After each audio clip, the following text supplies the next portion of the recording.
The story opens with Jaime, a teenage girl, smoking pot quietly on a train as it speeds through the countryside. She's on her way to stay with her Aunt Beth and Uncle Jean-Francois temporarily after her father's passing. After arriving, Beth welcomes her warmly, and they soon settle in for dinner. Beth and Jean-Francois are Jehovah's Witnesses, and Jaime quickly realizes that her stay with them comes with the condition of joining their religious activities and meetings. The following day, Jaime starts at a new school. Her unique, strong-willed personality quickly catches the attention of a classmate named Nate, who seems interested in getting to know her. After class, she takes a peaceful moment to herself on a bridge. That evening, she attends her first Jehovah's Witness meeting, dressed in an outfit she clearly doesn't enjoy wearing. The meeting begins with the group singing a hymn, and Jaime's attention starts to drift. She notices a girl sitting across the room, who seems to stand out to her. Jaime's gaze lingers, and eventually, the girl senses it and looks back, smiling. Jaime, a bit shy, looks away. After the meeting, the girl approaches her and introduces herself as Marike. They chat for a few minutes and then say goodbye. Back home, Jaime mentions to her aunt and uncle that Marike invited her over for dinner. Beth and Jean-Francois are thrilled, saying Marike is a wonderful person and would be a good friend for her. On the dinner night, Marike greets Jaime at the door, and Marike's father, Frank, welcomes her warmly, making her feel at ease. During the dinner prayer, everyone closes their eyes, but Jaime sneaks a glance and notices Marike doing the same. Their eyes meet, and they share a meaningful look before closing their eyes again. After dinner, Marike brings Jaime to her room, showing her some drawings and sharing stories. Marike talks about how her mother left the faith, referred to as the truth, and how her family now considers her mother as if she were no longer alive. They continue to talk and play around with the piano, but Marike's sister, Amanda, interrupts, telling Jaime that it's getting late.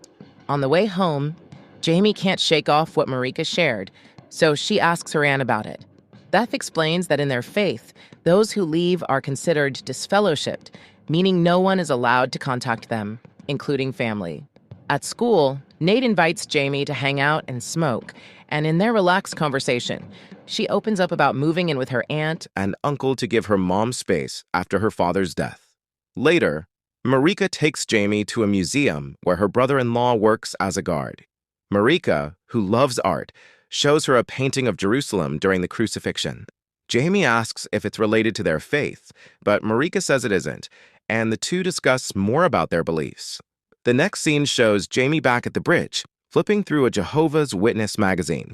She's also seen spending more time at Marike's house, where there's subtle pressure from Marike's family for Jaime to get baptized and participate in field service, which involves going door to door. One night, Marike invites Jaime over for a sleepover. They lie in bed together, with Marike falling asleep while Jaime stays awake. Suddenly, Marike wraps her arm around Jaime, who initially thinks it's an unconscious move. But when Marike doesn't let go, Jaime realizes the gesture is intentional. In the morning, Marike asks Jaime over for dinner again. Jaime declines, mentioning she already has plans, but says she'll come by afterward. During school, Marike avoids joining the class prayer and sits alone, glancing out the window to see Jaime and Nate hanging out. Later, Jaime remembers her promise to Marike and asks Nate to give her a lift to Marike's place. When they arrive, Amanda notices them and asks Jaime if Nate is her boyfriend. Before Jaime can respond, Marike intervenes, brushing off the question. The moment turns playful as the two laugh it off. Marike invites Jaime for another sleepover. That night, Marike, still asleep, wraps Jaime's arm around herself again. In the middle of the night, Amanda catches a glimpse of them and takes note. She doesn't say anything at the time, but the next day, she starts encouraging Jaime to focus more on field service, even suggesting she borrow one of Marike's dresses for it. Jaime eventually agrees to participate, but firmly refuses to wear a dress. During field service, Marike does most of the talking while Jaime quietly watches.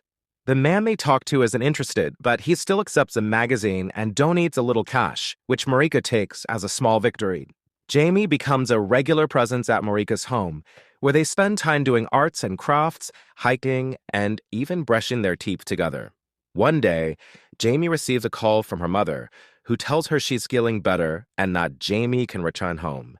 Jaime is happy but asks if she can stay a bit longer. At the next Jehovah's Witness meeting, Amanda starts noticing the change in Marike, realizing that Jaime's influence isn't entirely positive. She takes Jaime aside and subtly suggests that her influence on Marike isn't aligning with their values.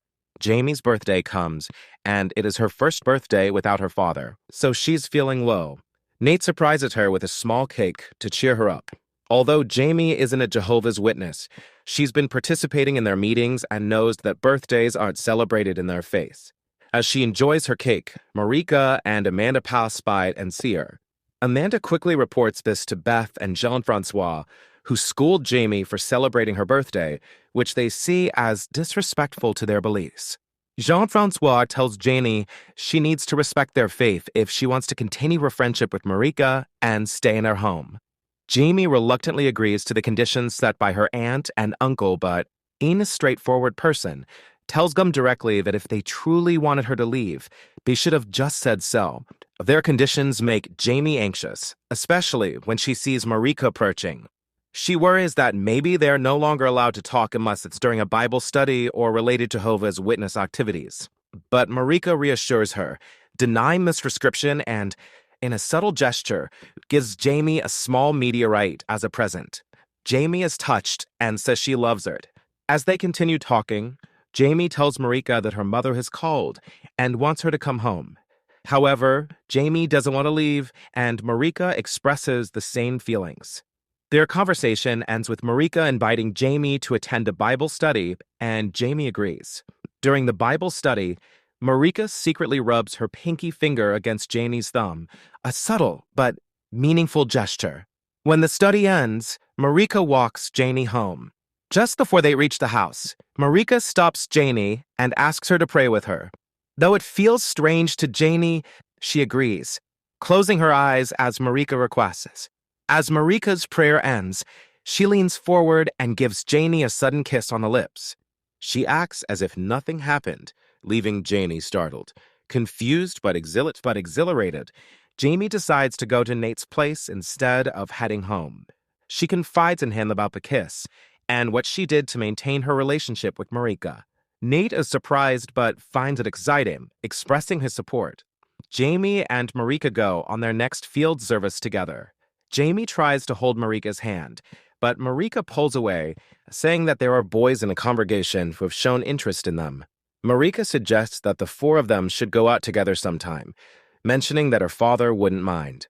This irritates Jaime, who agrees reluctantly, but leaves feeling frustrated. As she thinks over what just happened, Jaime throws the meteorite Marike had given her.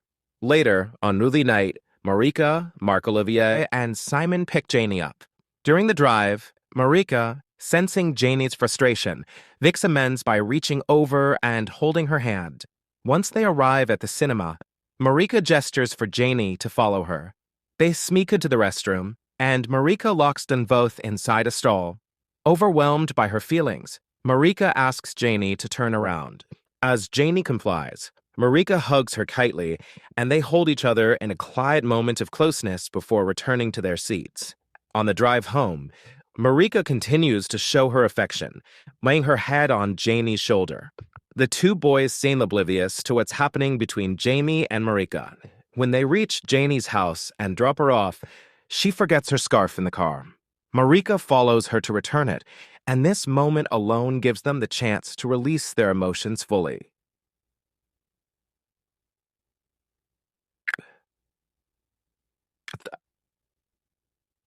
They share a passionate kiss until they're interrupted by the haunting of the car. At home, Marike can't stop thinking about their kiss, and as she relaxes in her bath, she even imagines Jaime being there with her. Marike's sister, Amanda, enters the bathroom and casually asks her how she and Simon got along. Soon, the conversation shifts to their mother. Marike, though very young when her mother left, remembers her and misses her deeply. Amanda feels the same, but wants Marike not to talk about their mother around their father. Meanwhile, Beth, Jaime's aunt, is happy about how much time Jaime and Marike are spending together in service. However, little does she know that the girls are often just sneaking away to be together, with Marike later fabricating the details of their field service report. Jaime's influence starts to show as Marike begins skipping class with her. Jaime convinces her to cut school, but Marike insists she be the one to choose their activity. In a playful moment, Marike pretends to baptize Jaime and then may kiss once again. Later, in response to Marike's questions, Jaime reveals that she's never had a boyfriend, but once had a relationship with a girl. Though Marike brushes it off, she is secretly jealous, and her curiosity lingers for days. Jaime reassures Marike by saying her relationship with the girl ended a long time ago. They hug, and as they lean in for another kiss, Jean-Francois happens to drive by the street, catching them in the act. He doesn't say anything at the time, but makes sure Jaime knows he saw them. When Jaime gets home that evening, things aren't immediately awkward, as Jean-Francois hasn't told Beck about it yet and won't be home until late. The next day at school, Jaime finds a letter in her locker. It's from Marike, asking her to meet at the museum. She learns that Jean-Francois stayed out late the previous night, speaking with Marike's father, Frank, about their relationship. Fearing the worst, Jaime worries that Marike might face being disfellowshipped. She suggests Marike leave with her and go back to her mother's home. But Marike, though tempted, reassures Jaime that she won't be kicked out and promises to handle it. They kiss goodbye, savoring what might be one of their last moments together. A day passes, and that night, Jean-Francois insists Jaime accompany them to the meeting, as it's his first time giving a talk. During the congregation's hymn, Marike and her family arrive. Later, Jean-Francois invites Frank to the stage. Frank shares a Bible verse, then shocks Jaime by announcing Marike's engagement to Marc-Olivier. Devastated, Jaime rushes out of the hall. Her aunt and uncle are equally surprised, realizing they hadn't anticipated such an announcement. Marike notices Jaime's empty seat and realizes she's gone. Jaime goes home, distraught, but eventually decides to go to Frank's house. Without a word to Frank, she heads straight to Marike's room. Marike explains that the engagement was her idea and that no one forced her into it. She reveals she's doing it because she believes that in the new system, she and Jaime will be together forever. Jaime, who has never believed in this idea, urges Marike to leave with her, but Marike refuses. She tells Jaime she loves her, and they share a kiss before Marike asks her to stay the night. Jaime, though tempted, declines. The next morning, Nate bids farewell to Jaime, giving her a parting gift from his collection. As they head to the train station, Beth offers Jaime comfort, assuring her that she loves her unconditionally. When they reach the station, Beth and Jaime share a heartfelt goodbye hug. After a few years, we see Jaime has moved on with her life, and she now has a new girlfriend. Jaime takes the train back to visit her aunt. This time, it's Marike who comes to pick her up. Jaime meets Marike's child, Luca, named after the Italian city Lucca, which had been on Jaime's travel list when they were younger. Marike decides to take a scenic route back, stopping at one of their favorite old hangouts. There, Marike shows Jaime a collection of postcards that she had sent to Beth over the years, keeping her informed of Jaime's life. June realizes that her aunt had kept Marike updated on her life. They reached Beth and Jean-Francois' house, where Jaime, sensing Marike's lingering feelings, asks if she's okay. Marike confesses she's not, admitting that she still thinks about Jaime all the time. Jaime responds saying that she thinks about Marike often too, and when she moves to unbuckle her seatbelt, Marike stops her. The movie concludes with Jaime repeating a line she once said to Marike, "Can what go?" Marike, as she had before, simply shakes her head. Their unresolved connection lingers as the film fades, leaving a powerful impression of love caught between worlds and unresolved yearning. Like, share, and subscribe now.